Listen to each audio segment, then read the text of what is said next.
முருக சொந்தங்கள் அனைவருக்குமே இருக்கும். நம்ம ரொம்ப நாளா இந்த வருஷத்துல எதிர்பார்த்திருந்த நாள் வரப்போகுது. 48 நாள் தைப்பூச விரதம் தான். இந்த தைப்பூசம்னா ஃபர்ஸ்ட் என்ன நீங்க தெரிஞ்சுக்கணும். நம்ம முருகனுக்கு அன்னை பார்வதி தாரகாசுரனை அழிக்க வேல் கொடுத்த நாள் தான் இந்த தைப்பூச நாள். இந்த தைப்பூசத்துல பௌர்ணமியும் பூச நட்சத்திரம் சேர்ந்து வர நாள் தான் தைப்பூசம்னு சொல்றோம். இந்த நாள்ல முருகனுக்கும் சிவன் பார்வதிக்கும் சேர்ந்து உகந்த நாள் தான். இந்த தைப்பூசம் 48 நாள் விரதம் டிசம்பர் 17 ஸ்டார்ட் ஆகுது. நீங்க டிசம்பர் 15 காலையிலேயே சூரியன் உதிக்கிறதுக்கு முன்னாடி எந்திரிச்சு கோயிலுக்கு போயோ அல்ல வீட்லயோ விளக்கேற்றி உங்க விரதத்தை ஸ்டார்ட் பண்ணிடலாம். இந்த விரதத்துக்கு நீங்க மாலை போட்டுதான் இருக்கணும்னு அவசியம் இல்லை. மாலை போடாமே இதுல விரதம் இருக்கலாம். எப்படி பாத்தீங்கன்னா இந்த 48 நாள் விரதமும் இருப்பாங்க, 21 நாள் விரதமும் இருப்பாங்க. அது உங்க சுச்சுவேஷன் ஏத்த மாதிரி. அதே மாதிரி பெண்கள் 48 நாள் விரதம் இருக்கீங்கன்னா உங்க மாதவிடாய் காலத்துல உங்களுக்கு தீட்டு அந்த மாதிரி எதுவும் இல்லை இருக்கு. நீங்க அந்த நாட்கள்ல மட்டும் பூஜை அறைக்குள்ள செல்லாம வெளியிருந்து வழிபாடு செய்யற மாதிரி வரும். அவ்வளவுதான்.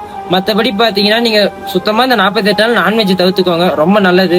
அது மாதிரி 48 நாள் விரதத்துல நிறைய பேர் பாத யாத்திரையாவும் பழனிக்கு செல்வாங்க. ஒவ்வொருத்தங்க பால் குடம் எடுப்பாங்க, காவடி எடுப்பாங்க. இந்த மாதிரி நிறைய சிறப்பான அம்சம் எல்லாம் செஞ்சு முருகனை வழிபட்டு அவங்களோட வேண்டுதலை நிறைவேற்றி அந்த பலனை பெறுவாங்க. நீங்களும் 48 நாள் விரதம் இருக்குன்னு நினைச்சீங்கன்னா 48 நாள் எப்படி இருக்கணும்னு நான் ஒரு 5 டிப்ஸ் சொல்றேன். அந்த மாதிரி நீங்க மெயின்டைன் பண்ணிக்கோங்க. ஃபர்ஸ்ட், காலையில சூரியன் உதிக்கிறதுக்கு முன்னாடி நீங்க எந்திரிச்சிடணும். அதாவது 6 மணிக்குள்ளேயே எந்திரிச்சு நீங்க தலை குளிச்சுட்டு சாமியை வழிபட்டு அதுக்கப்புறம் உங்க வேலையை தொடங்க ஸ்டார்ட் பண்ணிடலாம். ரெண்டாவது, 3 வேளை உணவு வேலையில ஏதோ ஒரு வேலை முருகனுக்காக முடிஞ்சவங்க விடலாம். இல்லாதவங்க நீங்க எப்பயும் போல 3 வேளையும் பாலும் பழமோ இல்ல சாப்பாடு எதுனாலும் சாப்பிட்டுக்கலாம். அது உங்க விருப்பம். மூணாவது, நிறைய பேருக்கு இந்த டவுட் இருக்கும், செருப்பு போடலாமா போடக்கூடாதா, பெட்ஷீட்ல படுத்து தூங்கலாமா தூங்கக்கூடாதா, பெட்ல படுக்கலாமா தூங்கக்கூடாதா. அது உங்களோட தனிப்பட்ட விருப்பம் தான். மாலை போட்டவங்க கம்பல்சரி தரையில படுத்துப்பாங்க. வெறும் விரதம் மட்டும் 48 இருக்க போறீங்கன்னா நீங்க வீடெல்லாம் சுத்தம் பண்ணிட்டு உங்களோட எல்லாமே புதுசா பெட்ஷீட்னாலும் சரி புதுசா தலைவனாலும் சரி புதுசா வாங்கி நீங்க யூஸ் பண்ணிக்கோங்க. நீங்க மட்டும் தனிப்பட்ட நபர் யூஸ் பண்ற மாதிரி வாங்கி இது பண்ணிக்கோங்க. அதாவது மாலை போடணும்னு நினைக்கிறவங்க நீங்க உங்களோட வீட்டுல இருக்க இதெல்லாம் பாத்துக்கணும் ஃபர்ஸ்ட். ஏன்னா பொங்கல் வேற நடுவுல வரும். அதுக்கு கரிநாள் வருது, அது வருது, ஊருக்கு போவாங்க, நிறைய பண்டிகை இருக்கும். இதெல்லாம் பார்த்துட்டு உங்களுக்கு தகுந்த மாதிரி நீங்க மாலை போட்டுக்கோங்க.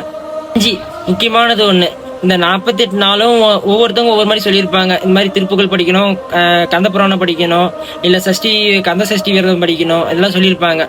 உங்களால முடிஞ்ச அந்த மாதிரி படிக்கலாம். இல்லையா உங்க மனசார முருகா ஓம் சரவணபவ இந்த மாதிரி சொல்லி உங்க நாளை உங்களுக்கு ஃப்ரீயான இருக்க டைம்ல இந்த மாதிரி சொல்லிட்டே இருங்க, போதுமானது.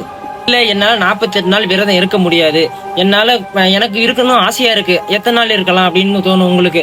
அது மாதிரி இருக்கிறவங்க 21 நாள் கூட இருக்கலாம். 21 நாளுக்கான டீட்டெயில் நான் கீழே மென்ஷன் பண்றேன், அதையும் நீங்க பாத்துக்கோங்க. அது மாதிரி தீய சொற்களை பேசாம எந்த வித கெட்ட பழக்கமும் பண்ணாம உங்க மனசுக்கும் உள்ளத்துல இருந்து முருகனை வழிபாடு செய்யுங்க. இந்த 48 நாள் நீங்க நினைச்சதே கண்டிப்பா நடக்கும்.